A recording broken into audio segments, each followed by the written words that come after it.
Whoa, whoa, whoa, whoa, yeah. Hey yo, Tim, man, this the jump off right here, man.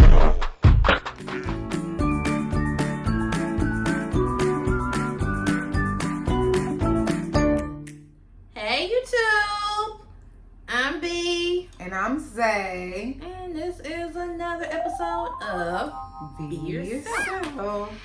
So we had some questions come in, and on this one, we're just gonna do one question at a time on the shows because this one is actually long. So we'll get to your questions that you sent in on the next one. But this is the episode of I Need Your Help. So we have trapped in a loveless marriage. So it says, hi, I feel stuck and I'm not sure who to turn to. My wife and I have been married for a few years now, and we have 3 daughters in their late teens and early 20s, 21, 19, and 17. I work out of town and send money home. Although I'm not rich, I make sure my wife and daughters have everything they could ever want. Ladies' phones, jewelry, purses, etc. I own my own company and we do contracting all around America, so we got that bread. I fell ill a few months ago while out of state.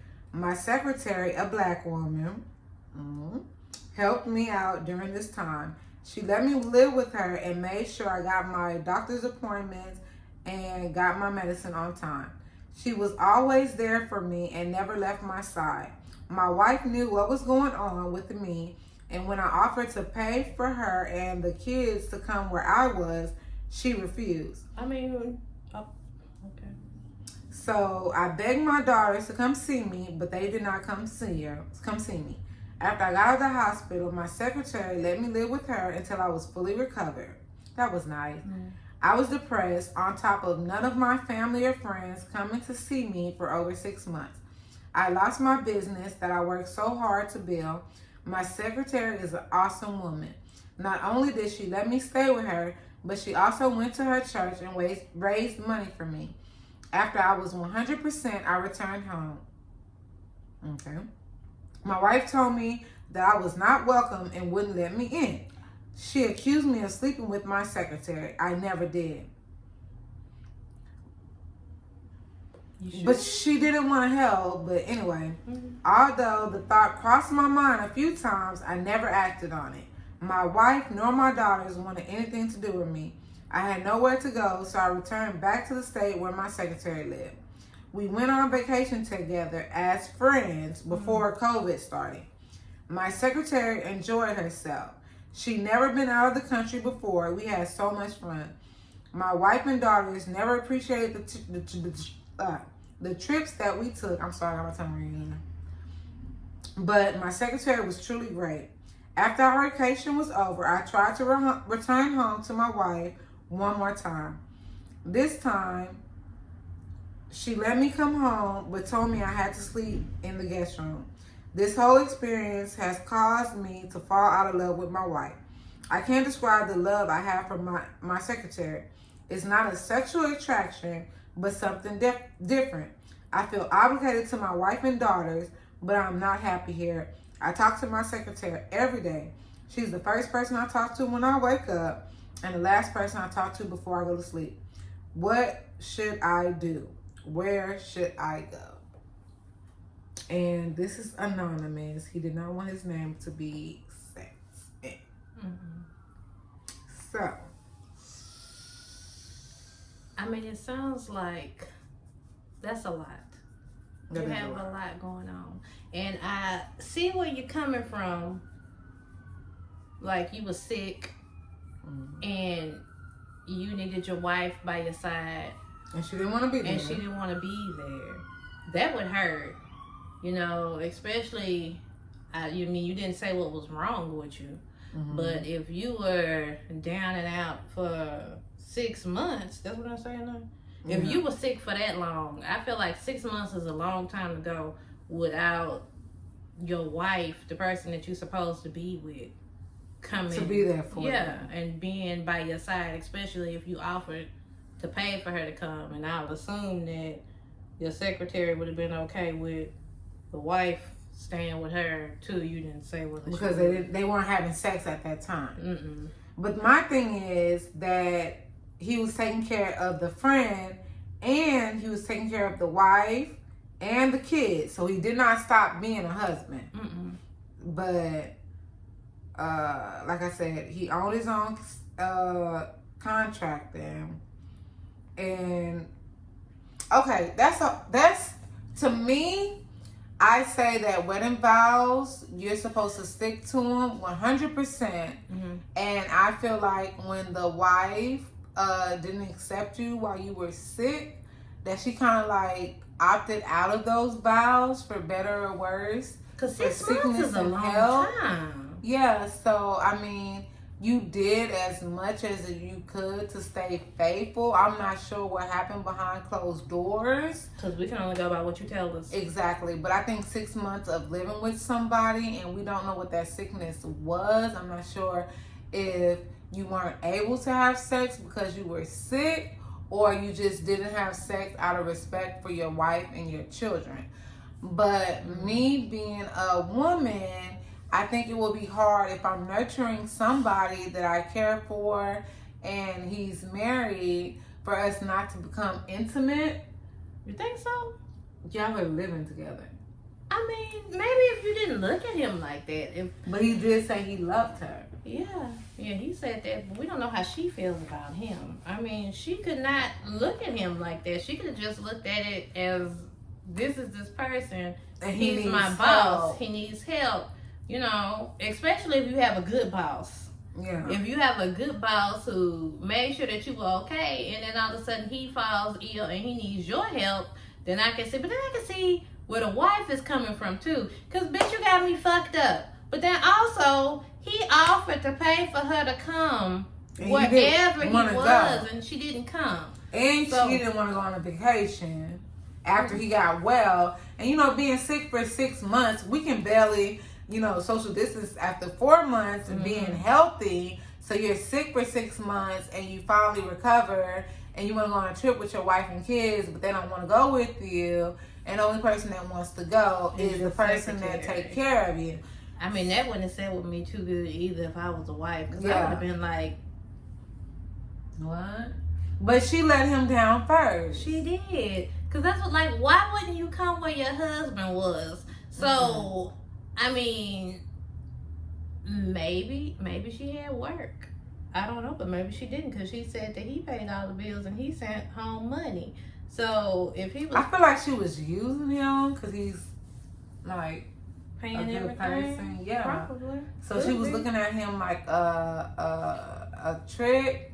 But if you're married, I don't know if y'all signed a prenup. So his story, we don't have all the answers. Like we don't know if, you know, y'all have a prenup going and she's just staying for the marriage, or if she actually loves you.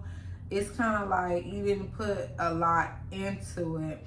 But I also feel like the daughters should kind of like stay in their place because at the end of the day, that is your dad and you don't know what goes on behind closed doors. You just know one side of the story. Exactly. And some moms tend to bash the father because they're mad at him. So ain't no telling what the your mom... daddy down there and he fucking this woman and he living with her. Can you believe that? He blah blah blah. And he left because us. my whole thing is that he asked her to come and she said no. And she said no. So that would, like, as much as I want to be like, yeah, I understand, because you know, if your man is down there with somebody else, you would be mad too. But if he's like, okay, come here, and I'm like, no, I'm not coming, because the kids are grown. Yeah. You got a 17-year-old, so, you know. 21 and 19, but you know, sometimes the kids still live at home. They're grown. But they still live at home. You can't leave your 20-year-old and your 21 and your 19-year-old at home alone? Yeah, I mean, they're mad at him, though, that he left. That's but the issue. He goes for work.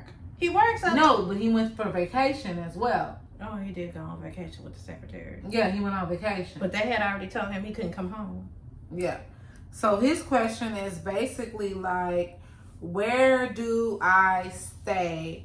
And should I go home or should I stay with my wife? To me, I feel like if it was me, I would go where I was wanted because it would feel awkward. You know, like living with somebody and you're not really wanted. I feel like how do you put me in the guest room of my own house? Yeah. So now y'all like roommates. Yeah, and I'm paying all the stuff, so it's like... And that's probably why she let him come home, to be honest. Yeah, but he's staying in the guest room. So I say to take your chances with the new woman. Tell your secretary how you feel. She might not feel that way. Yeah, and it might just be a friendship. She might just look at you like a friend. But you know what? You go be happy. Don't stay where you're not happy at. Follow your heart. Yeah. And if push come to shove, if you're able to pay the bills at that household and you're able to go on vacation, even though you're not rich, I feel like you are a responsible adult because you still took care of the family. You still was able to handle your doctor bills. You didn't go into debt. You didn't have to file bankruptcy. Well, the secretary also raised money for him, too. Oh, well, yeah. So that probably helped. But I feel like... I mean, she sounds like a real one to me. I think she sounds like a friend because I would do that for my friend as well. Even if I'm not fucking you. If you're sick, I will do what I can to make sure that you're okay. So either you can take the money that you got from the fundraising and get your own spot and maybe try to work on it with your wife. But if you're talking to this secretary when you wake up and before you go to sleep, I feel like in a couple of months it might grow into something and that might cause a lot of rift in the relationship that you do have with your wife. So maybe you should kind of like be friends but work on yourself now that you're happy and get your own spot and figure it out from there. And if it doesn't work with the friend, your personality seems like you're a provider, you want to be head of household, it shouldn't be hard for you to find a woman that will appreciate you and love you for who you are. Because at the end of the day, everybody deserves to be loved and treated with respect. And I feel like she was not respecting you while you were sick and she disowned her vows. And 6 months. That's a long time. Yeah, so I feel like you should just work on yourself for now. You should take care of your 17-year-old, but the 19 and 21-year-old, I think they're old enough to start taking care of themselves. Paying their own phone bills. And paying their own phone bills and stuff like that. And I feel like you should only help the mom with the 17-year-old, and the mom should be able to take care of her own phone bills because she wasn't there for you. And I know that might sound petty, but fuck her. Yeah, I mean, basically, that's a long time. Yeah. Like your husband that you're supposed to love, who makes sure that you have everything, is sick for 6 months. Yeah, in and out of the hospital for 6 months, and it's like, come down here with me, come be with me. And you say no. And he might need help because, like, me on crutches, I need help to move around. We don't, like I said, we don't know your sickness. Let me tell you something. Especially if I knew he was staying with another woman. I'm going to take care of I would have had my ass on a plane or in my car so fucking fast and went to wherever. And get my man. Let me tell you what you're not going to do. You're not going to be over here nursing my husband back to health while I'm up here or down here, wherever I'm at, and have him fall in love with you. You know, So she put that on herself. So our advice to you is don't move in with a friend. Don't move back home where you're not wanted. In a guest house. In a guest house. In a guest room. Yeah, take care of yourself and take care of your 17-year-old. The other two, they should be able to fend for themselves if you raise them the right way. So that's another wrap up. We're trying to keep these videos under 15 minutes or more so we can keep your attention. And once again, be cool, be yourself. We love you. Comment as much as you can. Send in your questions to beyourself@gmail.com. BeYourself101. Oh, beyourself101@gmail.com. And you'll have another segment of I Need Your Help. Yeah. Hey, yo, Tim, man. What's the jump off right here, man?